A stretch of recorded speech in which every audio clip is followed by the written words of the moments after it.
So, have you ever cringe-watched a movie before?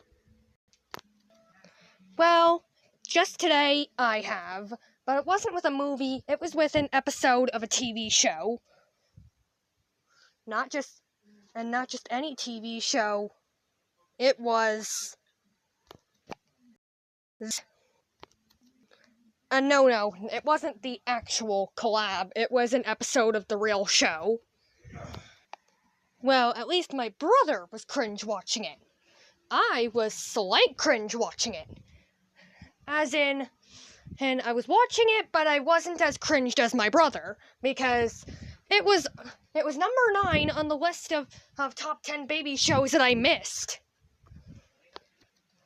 Oh, and if you're wondering what the Backyardigans is, it's basically just literally everything. It can be anything it wants. It's literally just Harry Potter, The Land Before Time, and even Space Chimps too. It can be any one of those. But not real. If they actually did make a magic episode, tell me. But there's a reason that it can be beyond Harry Potter for whatever reason. You see, these kids in the show don't need magic. Not as long as we have our imagination. The whole premise of the show is that with their imagination, they can be anything they want. It's a good show to cringe watch if you want to, but do the Go Animate tubers think this? No, they don't. They absolutely despise Backyardigans, and they think it's worse than Dingo Production and The Land Before Time. I'm Wisdom of Friends. They think it's that bad. Seriously, look at all these Backyardigans Gets Grounded videos. If any Go Animate tubers are watching this, I'm gonna tell you, it's not that bad. It's actually a very fun show. Oh, it teaches us how to use our imagination, and so I'm betting you laughed at the Upside Down show too. Anyway, the episode I watched was one of my favorites for whatever reason. It was pretty good, and it was about... Hurry, Gary! The scary robot movie's on! What do you mean I shouldn't watch this? That's not literally what it's about. I'm talking about how the fact it's about robots. This episode is known as Robot Rampage. Probably the only episode up to date where Pablo doesn't have a panic attack, because he's the main villain. Now, I'm going to explain the whole episode because I memorized it to date. And this part of the video will be the one that contains major spoilers if you haven't seen the episode and want to. So, if you don't like that, then I suggest clicking off the video. The episode starts with the fourth wall breaking segment that every Backyardigans episode has. And we were like, let's just skip to the good part. Which the good part is obviously when the imagination part starts. But during the beginning of the episode, there is a little musical number, her called Robots Never Break. And that is a pretty funny song if you think about it. Because they mention all the ways you could break a robot and and he just exaggerates, saying they'll definitely survive it. Anyway, now to the part that we skipped to, the part where the imagination part actually starts. They were heading there, and then when Austin's phone finally rang, he was just like, OMG, OMG, OMG, yeah! Which is the same reaction yet you'd get from a shiny legend. Wow, 900 and... Oh my gosh, no freaking way! No freaking way! Oh my gosh! Oh my gosh! Yeah, Austin was just acting like he found a shiny female combi. Oh! Yes! Yeah! Anyway, he answers the call. Uniqua, the ant, I think she's an ant, answers hers and says that her robot is like malfunctioning. And when we get to her place, we see her robot just... SpongeBob chocolate chip cookie! Put the cookie batter on the tray! Cook them in the dryer! And your cookies are done! That meant the robot was making cookies and wouldn't stop. But, and you may think, hey, it's not that bad, unlimited supply of cookies. Well, that thing won't even let you eat them.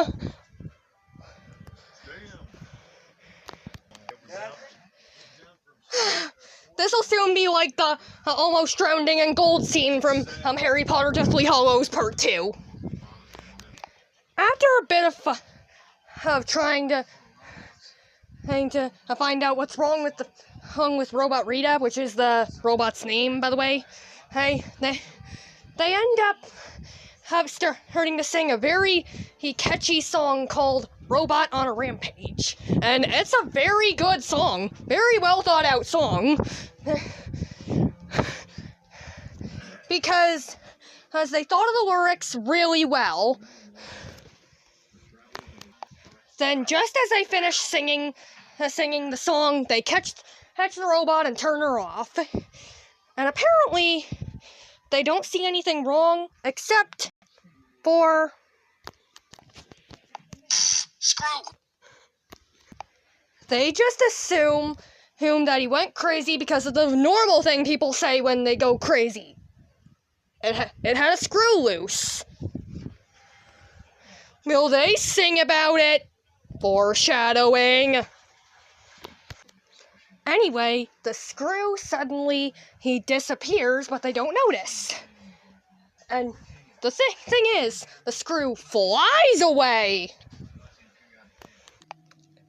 But the second hint screw who they encountered did grow less and walk away. Anyway, just as they think nothing's wrong with the said robot, they hear someone screaming outside. And what do they see when they open the door? We've seen mailbox snatch and grabs before, someone taking what's inside. But this group, caught on camera, takes it to a whole other level. You see them wandering around 19th Street West in Bradenton before picking the mailbox up from the ground, pole and all. Where it was at. Evelyn Estevez didn't even realize her mailbox was missing until the mailman drove right past her house. He didn't stop at all. Another robot was stealing mailboxes, for heaven's sake, and Tyrone was chasing him. Tyrone explained that he just wanted his robot to get mail, but then it started to malfunction and grab every single mailbox on the street. Okay, all the robots the robot ate too many cookies and almost created a cookie flood, and now another robot is stealing mailboxes? Whoever's doing this is an F and B. Luckily, they get the flying truck to catch up with this thing, and the Robot on a Rampage song comes back, and I was like, yes! Once again, as the song ends, they catch the robot and defeat him. They notice the Screw again, and who they don't see grow legs and walk away. Then we first see. That's when we first see Pablo. Not really, but we first hear him talk in the episode. It basically just reveals, yes, he's the one doing all this. And then Tasha shows up, which, by the way, hey, you know what I think about Tasha from Backyardigans? It's that she's literally just a young adult. Cause I feel like she's the most civilized of the main cast. Anyway, what's going on with her and her robot? We can just let this clip from a movie explain.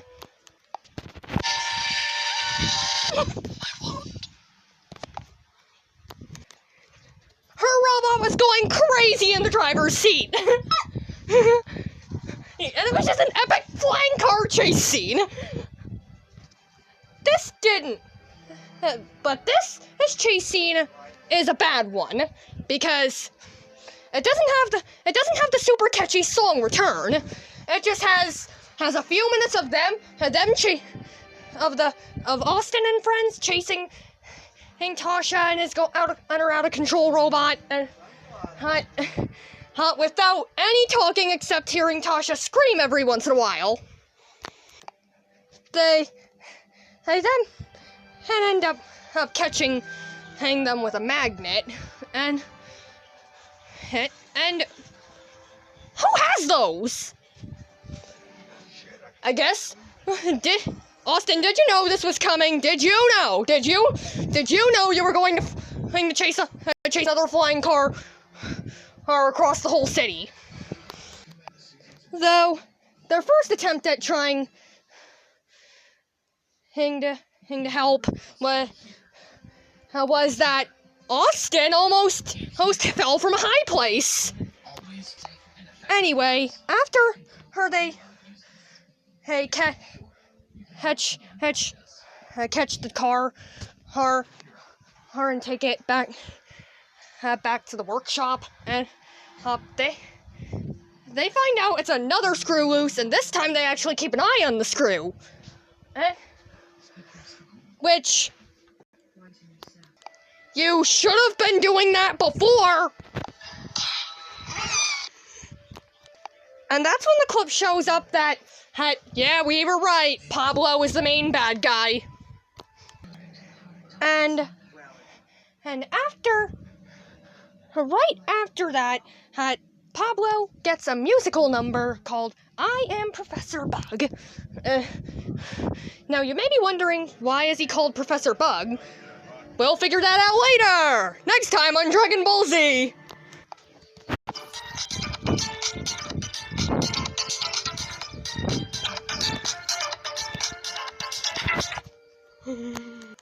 Until we find out, well, let's just pretend he's called Professor Bug because he keeps making Cosmoium trip on a bug.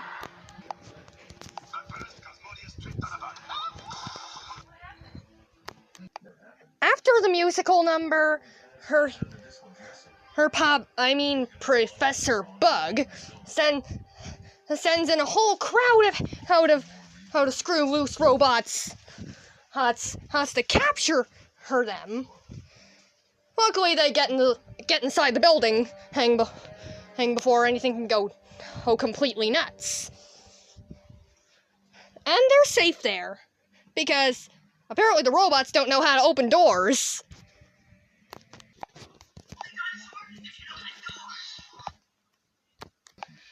Unfortunately, that's when they let go of the earlier screw. And it comes to life and goes crazy. And they actually notice it this time, due to plot reasons. And it's going after Austin's robot, who's the only one that's not infected, Roscoe. Okay, all the robots' names have to start with R, huh? I guess mine would be named Rebecca. And remember that earlier thing I said, what if they sing about it? Well, guess what? They do, in a song called We Gotta Screw Loose.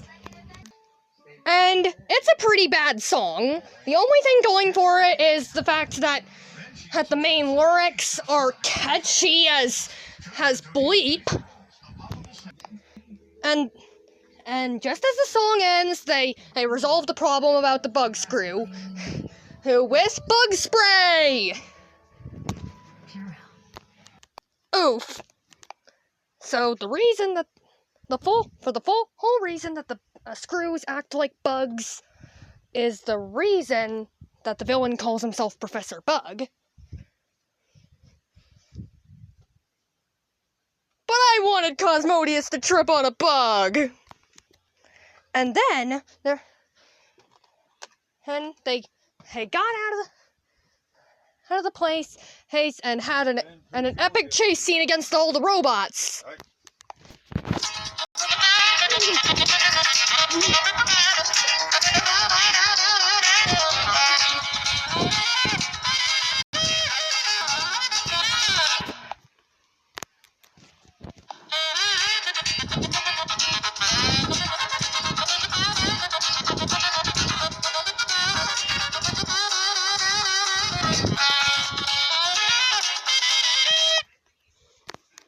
And after they escaped and eventually got back into the air, to stop this Professor Bug, we cut to Professor Bug at his lair, and he starts to sing a very catchy song called I Get Whatever I Want. And isn't that the kind of song that Umbridge would sing if Harry Potter was a musical? Seriously, if Harry Potter came first and they changed up the lyrics a little bit and Harry Potter was a musical, they would probably use that song for Umbridge. But seriously, the Whatever I Want song is very catchy, and as soon as it that's a callback later in the episode, I was like, yes! And then when Professor Bug finally finds out that Roscoe is the only one that's not under his control, he gets a giant oversized robot named Rex. They just needed another idea for an R name. And later, the team actually, gets to the lair, hiding so the evil robots won't see them, and they decide they need disguises, so they decide to dress as evil robots, but they don't know how to be robots. So this brings up another musical number, which I'm not sure what the name of it is, but it's about how to be a robot. Do we really need that? Anyway, they get in and the knock out one robot to get to Professor Bug, and then Professor Bug does his callback to the Whatever I Want song, and then Austin reveals himself, starting a bunch of other crazy stuff, and they have to do an epic chase scene. But unlike the car one, there's actually a musical number going with this chase scene with a song called "Give Me the Remote." And after the song, Austin has the remote, and Rex is headed right towards them. Luckily, Austin turns Rex off before he can get to him, and just by doing that, Professor Bug's plan has failed, so we need to turn off every single robot in town. Because that would make sense.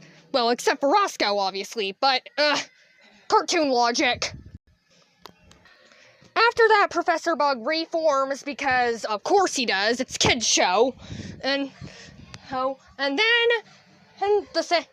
the thing that happens at the end of every single Backyardigans episode happen. And someone's stomach growls, how's another person thinks of something else, and then the person whose stomach growled just admits they're hungry, and they decide, let's go get a snack, and everyone's like, okay.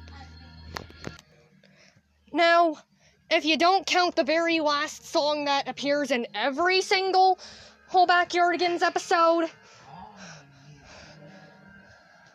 that's basically just a before credit had its form of the theme song, then the episode is over. You've watched every bit of it. So, we're just gonna leave all the robots in town broken? Is that what we're gonna do? Okay. So, my opinion on this double-length episode is that it's great. But the reason there's something bad. Because it's a double-length episode, it barely comes on live. And when it does, you just have to see it. If you're a Backyardigans fan and really love the episode. It just feels like this one is so good that it feels like an entire Backyardigans movie more than a double-length episode. I really like how they wrote the episode like that. Now, I watched the episode on DVD, which means there are two other episodes that are coming with it. The first other episode being one where Uniqua is a train engineer, and her and Tyrone falls asleep on a moving train with nothing on it. The whole episode is about catching this train. The episode is even called Catch That Train. Also, Pablo's there because in every single episode, other than Robot Rampage, Pablo has to have a panic attack at one point. Does Pablo just have anxiety? And the other bonus episode that was included on the DVD is his one about how one of the most common creatures in Backyardigans, a bunch of worms that they just call wormins. Seriously, these creatures are everywhere. There was literally one episode about how an entire mansion was infested with them. But this episode of Backyardigans is known as Attack of the 50-Foot Wormin. Therefore, it's basically a gigantic worm. My opinion on the plot of the episode is... That was awesome! But the whole premise of that episode was to find a way to shrink the worm. And also Pablo's the main character because he has to have a panic attack in every single episode of it. If you want me to make bonus videos on these extra episodes, then let me know. This is Flufflepuff shining out.